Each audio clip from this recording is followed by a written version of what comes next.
Hey y'all, so I wanted to follow up quickly on my previous video. It's something that I totally forgot to mention because I was out of soil acidifier when I filmed that video. Someone put in the previous comments, I thought blueberries liked acidic soil, and they do.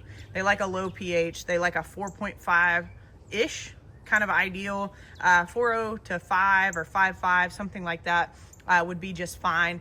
And so I just totally forgot to mention that in the video because I had no soil acidifier. I like to use Espoma soil acidifier, so I went and picked some of that up today, and then I got out my soil meter here. These are pretty cool. If you don't have one, I really like these. You can turn it on here.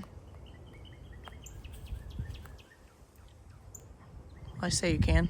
I know the batteries are good because I literally just changed the batteries. There we go. Okay, so it'll tell you, you know, the soil moisture level, the temp, all of that good stuff. And then it also has a pH over here. So I wasn't sure what the soil was. You can see there, it's about a 7.1. It might go down a little bit. So it's not easy to find, at least here for me, but you can get acidic compost. But my main concern at this point, since these are obviously blueberries, they're food, is that it was organic. And so I would rather just get the organic instead of going and hunting down for acidic compost to plant these in. I would rather just supplement the soil with acidifier. If you hear me pause, there's this bee that's just losing its mind that I'm over here by its hive. I did a full hive inspection yesterday, even in the brood box, and they are always a little bit testy, in my opinion, the day after that. So I actually have my veil on because I said she is all up in my business. You could probably hear her wings buzzing around in this video, but we're gonna keep going. Anyways, instead of searching around for the acidic compost, it's easier, I think, just to amend it. So we are going to amend it with organic soil acidifier, and it will take more than once, more than likely, but I will keep testing the pH. And then once we are at that lower acidity level, at like a 4.5, I will quit amending it. But I think in the past, this has worked for me really well.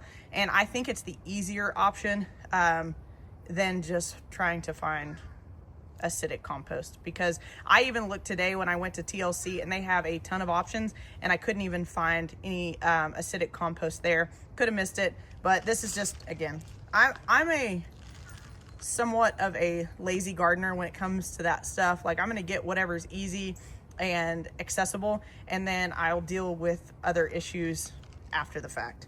So I will just read the instructions that are straight off of this bag, but it says for new plants, use a cup and a fourth. And then for established plants, use 2.5 cups, spread evenly, repeat in 60-day intervals. So that's what I'm gonna do here, except for I'm not gonna measure out cups. I'm just gonna take this here.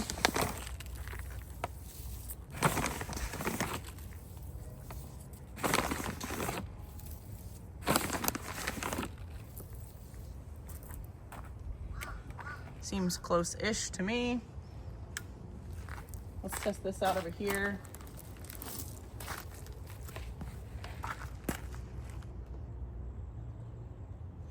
That compost, organic compost, is roughly the same. We're gonna do the same here.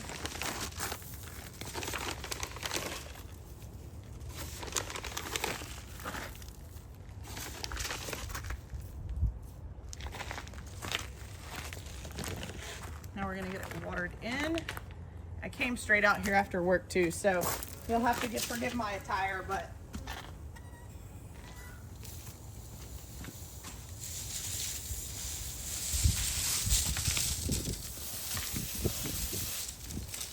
I wanted to just go ahead and get this done.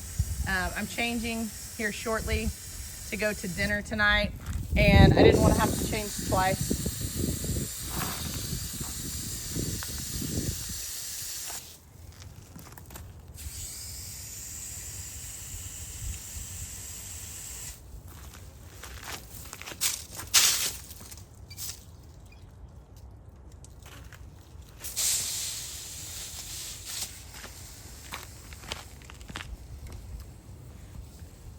Okay, so coming over here to finish this video, I just got everything put up. I got my veil taken off. I did a full inspection yesterday, as I mentioned earlier, and found the queen. A lot of you guys wanted to see the queen, so I got that on video. I'll be posting that video sooner than later, but they get like that the day after inspections. Usually I'm back there and they don't bother me. They don't pay me any attention at all. And there was only one bee that was, she was a guard bee, obviously, and they just are, it seems to always be like that after an inspection, which is warranted. I've just disturbed their entire hive in the matter of about 30 minutes or so, and they're still a little worked up. They're still a little on edge. But my inspection yesterday was really good. I found no swarm cells. I found no superseed cells. I found no signs of disease. I found a couple hive beetles, which is normal. You're going to find hive beetles in every hive, but only found a couple of those and actually was able to kill them. They were on the top lid. Saw lots of eggs, saw tons of brood, just all of really good things, tons of drone brood. We're getting to that point where they're ramping up and the drones are going to start coming out, and then it's going to be full on bee season. So I was really excited with that. But you know, sometimes I usually try to do an inspection on a day that I'm not going to go back there and do anything, just because they are a little bit more testy. And I'll be curious to see if my new hive reacts the same way. I just got a text today that my new package would be in either April 10th or 14th. They give kind of shipping days in case the weather doesn't cooperate, because they won't ship them when it's cold or certain weather conditions. So anyways, that is all that I have for this video. I apologize for leaving out the soil acidifier bit in the last video, but someone made that comment and I needed to make a video to specify that, because you will struggle with blueberries a little bit if you don't have two different varieties to pollinate each other for cross-pollination, or